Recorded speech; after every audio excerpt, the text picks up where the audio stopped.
अस्सलाम वालेकुम जी, मैं हूं असलम मलिक। आप देख रहे हैं मेरा यूट्यूब चैनल। पाकिस्तान में इलेक्शन हुए आज 3 रोज़ गुजर चुके हैं और तकरीबन अब जो नताइज हैं वो मुकम्मल हो चुके हैं। 1-2 सीटों के नताइज अभी भी बकाया हैं। कुछ सीटों पर मसाइल थे और वहाँ पर रिकाउंटिंग होगी। कुछ सीटों पर मामला अदालत में जा चुका हुआ है और कुछ नशिस्तें ऐसे हैं जहाँ पर कुछ पोलिंग स्टेशन पर दोबारा पोलिंग होगी।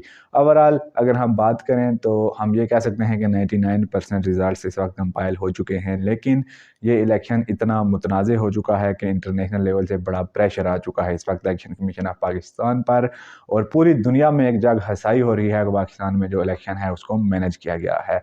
इंटरनेशनल लेवल से किस किस्म का प्रेशर आ रहा है, कहाँ कहाँ से इस वक्त तक स्टेटमेंट्स आ चुकी हुई हैं और उन स्टेटमेंट्स में पाकिस्तान के कौन कौन से इदारों को टारगेट किया गया है और इलेक्शन के दौरान होने वाले कौन कौन से मामलात को इंटरनेशनल लेवल पर इस वक्त हाईलाइट किया जा रहा है और उसके क्या कंसिक्वेंसेस होंगे, इस पर बात करेंगे। इसके साथ साथ पाकिस्तान तहरीक-ए-इंसाफ के जो इंडिपेंडेंट कैंडिडेट्स थे उनको लोगों ने तो निकल कर वोट दे दिए, उनको कामयाबी दिलवा दी, लेकिन उन कामयाब इंडिपेंडेंट कैंडिडेट्स के साथ पाकिस्तान तहरीक-ए-इंसाफ की लीडरशिप जो इस वक्त जेल से बाहर है, खुसूसन जो चेयरमैन हैं बैरिस्टर गोहर, और ओवरऑल जो कोर कमेटी है पाकिस्तान तहरीक-ए-इंसाफ की, वो उन कैंडिडेट्स के साथ क्या सलूक कर रही है और इतनी बड़ी फ़तह मिलने के बावजूद इस वक्त पाकिस्तान तहरीक-ए-इंसाफ शिकस्त की तरफ क्यों गामज़न है और हालात आखिर इस नहज तक क्यों पहुँच आए हैं कि इस वक्त पाकिस्तान तहरीक-ए-इंसाफ पंजाब और इवन वफाक से भी हुकूमत बनाने के बहुत कम चांसेस बच गए हैं पाकिस्तान तहरीक-ए-इंसाफ के लिए। तो इस पर आज हम बात करेंगे। शुरू करते हैं पाकिस्तान में जो हालिया इलेक्शन हुए उनकी वजह से जो कंट्रोवर्सी जनरेट हुई और इंटरनेशनल लेवल से जो मामलात इस वक्त सामने आ रहे हैं। इलेक्शन के दिन हमने देखा कि पोलिंग तो बड़े स्मूथ तरीके से हुई, सिर्फ एक मसला था और वो मसला था मोबाइल सर्विसेज की बंदिश का। इसके अलावा ज़्यादातर कहीं पर धांधली नज़र नहीं आई। 1-2 स्टेशन पर ठप्पे लगते हुए नज़र आए, लेकिन ये एक ऐसी सूरत-ए-हाल, इतने बड़े मुल्क में जब इलेक्शन होता है तो कहीं एक आध जगह से इस तरह की कोई चीज़ सामने आ ही जाती है। वो कोई ज़्यादा बड़ा मसला नहीं था। लेकिन इलेक्शन हो जाने के बाद, यानी कि 5 बजे जब पोलिंग ख़त्म हुई, 5 से 9 तक हालात ठीक रहे। उसके बाद नताइज रोक दिए गए। वहाँ से इलेक्शन कमीशन ऑफ पाकिस्तान की जो किरदार कुशी थी वो जारी शुरू हुई, और यहाँ ये वो पॉइंट था कि जब ये फ़ैसला हुआ कि अब हमने नताइज रोकने हैं, मीडिया जो नताइज दे रहा है वो ठीक नहीं है। उसके बाद इलेक्शन को मैनेज किया गया और पूरे 3 दिन लगे इलेक्शन कमीशन ऑफ पाकिस्तान को ये इंतखाबात के जो रिज़ल्ट थे वो अनाउंस करने में। तो इस सब की वजह से जो इंटरनेशनल कम्युनिटी है वो क्योंकि इंटरनेशनल ऑब्जर्वर्स यहाँ पर मौजूद होते हैं, वो अपनी रिपोर्ट्स चाहे मरतब करके वापस अपनी अपनी कंट्री को भेजते हैं, तो फौरी तौर पर European Union, America, UK, Commonwealth, हर जगह से रिस्पांस आना शुरू हो गया। और जो इंटरनेशनल लेवल से जो रिस्पांस सामने आया, जो प्रेशर सामने आया, वो 2-3 चीज़ों को बुनियाद बनाकर सामने आया। सबसे पहले जिस चीज़ को बुनियाद बनाया गया वो है पाकिस्तान तहरीक-ए-इंसाफ का इलेक्शन सिंबल। पाकिस्तान तहरीक-ए-इंसाफ के इलेक्शन सिंबल यानी कि बैट से इस जमात को महरूम कर दिया गया था, और इलेक्शन से कुछ रोज़ कबल ये डेवलपमेंट सामने आई थी, और इस चीज़ को हाईलाइट किया गया है इंटरनेशनल लेवल से कि ये जो पाकिस्तान का अदालती निज़ाम है वो एक मखसूस एजेंडे पर काम करते हुए एक मखसूस सियासी जमात जो कि बहुत ज़्यादा पावरफुल है, पाकिस्तान की सबसे बड़ी सियासी जमात है, उसको इलेक्शन से कुछ रोज़ कबल सिर्फ़ और सिर्फ उसको इलेक्शन की दौड़ से बाहर निकालने के लिए उससे उसका जो इलेक्टोरल सिंबल था वो छीन लिया।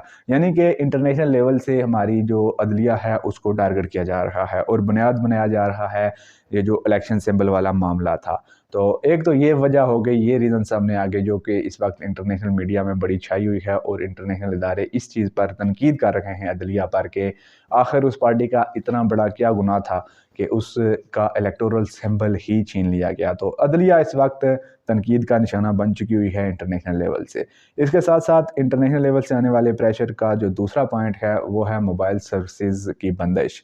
मोबाइल सर्विसेज जो इलेक्शन वाले दिन पूरा दिन बंद रही, उसकी वजह से जो वोटर्स का टर्न आउट था वो मुतासर हुआ, और इसके साथ साथ जो एक हेल्पलाइन होती है, टेक्स्ट मैसेज करके हम अपने हल्के का, अपने वोट का पता करते हैं 8300, उसकी अगर हम बात करें तो 2018 के इंतखाबात में तकरीबन 2 करोड़ लोगों ने इलेक्शन वाले दिन उस पर मैसेज किया था। यानी कि 8300 पर इलेक्शन वाले दिन 2 करोड़ लोगों ने मैसेज करके पता किया था कि उनका वोट कहाँ पर है।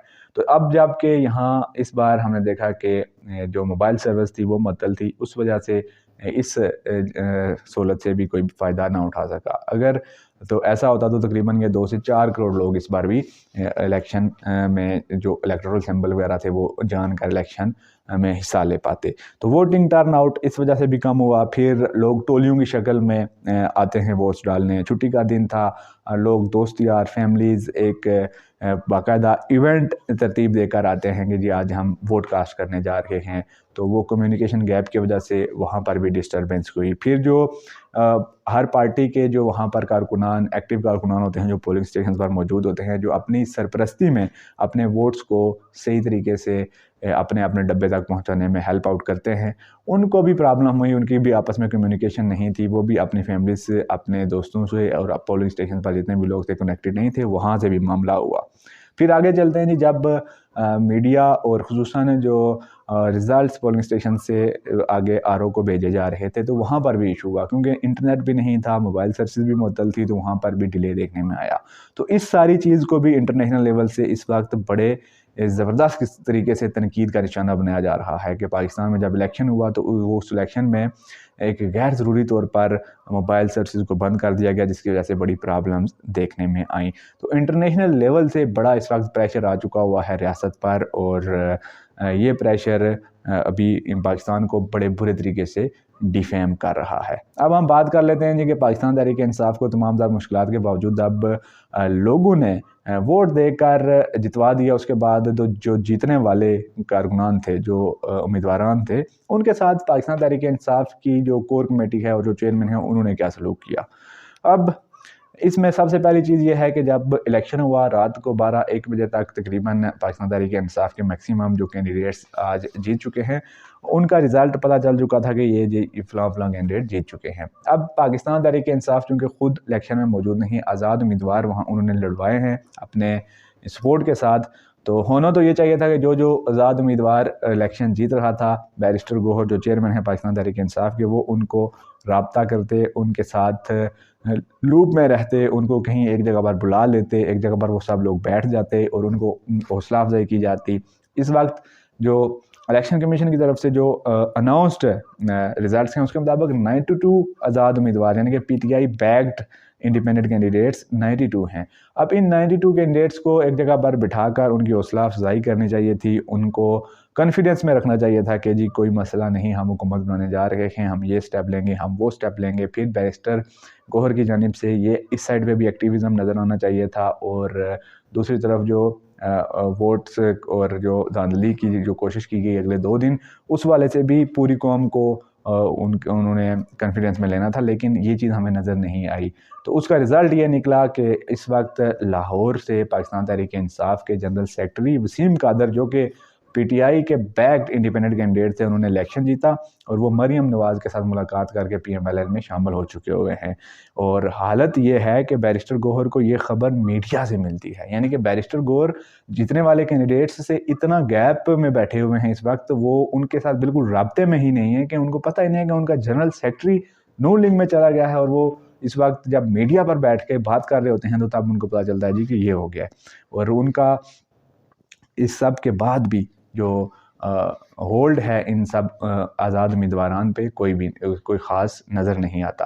تو یہ لوگ آزاد الیکشن لڑ کے جیتے ہوئے ہیں, 2 دن گزر چکے ہیں, ابھی تک انہوں نے اگر وفاداریاں نہیں بدلی تو یہ ان کا بڑا پن ہے. ان کو اس وقت ہر طرف سے کالز آ رہی ہیں, ان کو پیسے بھی آفر ہو رہے ہیں, ان کو حکومت بھی آفر ہو رہی ہے, ان کو عہدے بھی آفر ہو رہے ہیں.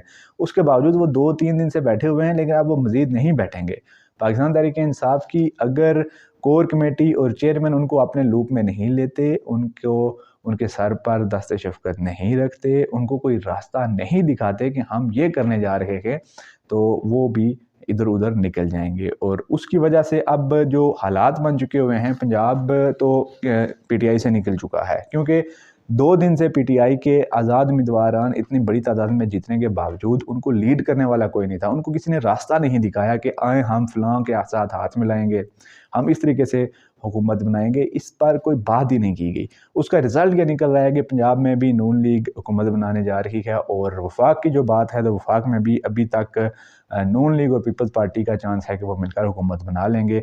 और यूँ जीतने के बावजूद, अवाम की तमामदार मेहनत के बावजूद, पाकिस्तान तहरीक इंसाफ इस वक्त अपोजिशन में जाने लगी है, और उसकी जो सारी की सारी जिम्मेदारी है वो इस वक्त पाकिस्तान तहरीक इंसाफ की कोर कमेटी पर पड़ती है। अगर अवामी मैंडेट का वो इस तरीके से इस्तेमाल करेंगे तो ये एक बड़ी मायूस कन सूरत हाल है, और मायूसी फैलती चली जा रही है क्योंकि लोगों ने बड़ी कुर्बानी दी है।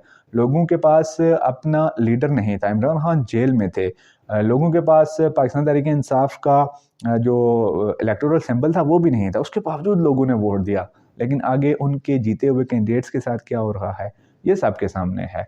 तो पीटीआई की जानिब से इलेक्शन के बाद से लेकर अब तक जो प्रोग्रेस है वो इंतहाई मायूस कुन है। इमरान खान बेशक पॉलिसी स्टेटमेंट इमरान खान नहीं देनी है, लेकिन बैरिस्टर गौर जो चेयरमैन है उनको कम अज़ कम जीतने वालों को लीड तो करना चाहिए, उनके पास तो बैठना चाहिए, उनको लूप में तो रखेंगे, वो कहीं इधर उधर ना निकल जाएं। तो ये बहुत बड़ा फेलियर है। और फिर इमरान खान ने भी एक पॉलिसी स्टेटमेंट देनी है तो वो उन्होंने जो 180 सीटों की बात की है वो चले अदालत में मामला जाएगा, उसके बाद जाके उसका कोई हल निकल सकता है, लेकिन वक्ती तो उनको हुकूमत बनाने के लिए नंबर गेम पूरी करनी चाहिए थी और हुकूमत में आना चाहिए था। पंजाब KPK और वफाक में अगर PTI की हुकूमत आ जाती तो इमरान खान के लिए बेहतर होना था, लेकिन शायद कि इमरान खान और PTI की ओवरऑल जो लीडरशिप है वो ये फैसला कर चुकी हुई है कि हमने अपोजिशन में बैठना है, क्योंकि अब मुल्क के जो हालात हैं, आने वाली हुकूमत उन हालात को अच्छे तरीके से कंट्रोल नहीं कर पाएगी। आने वाली हुकूमत को मज़ीद महंगाई करनी पड़ेगी, आने वाली हुकूमत के लिए बहुत ज़्यादा चैलेंजेस हैं। तो शायद इमरान खान और PTI ये फैसला कर चुके हैं कि हम बाइज़्ज़त तरीके से अपोजिशन में बैठेंगे। आज की वीडियो से इतना ही। अगर आपको वीडियो पसंद आए तो वीडियो को लाइक कर दें, चैनल पर नए हैं तो चैनल को सब्सक्राइब कर दें, साथ दिए गए बेल आइकन को भी प्रेस कर दें ताकि हर आने वाली नई वीडियो पर वक्त आप तक पहुँच सके। अस्सलाम वालेकुम, साइनिंग आउट, टेक केयर।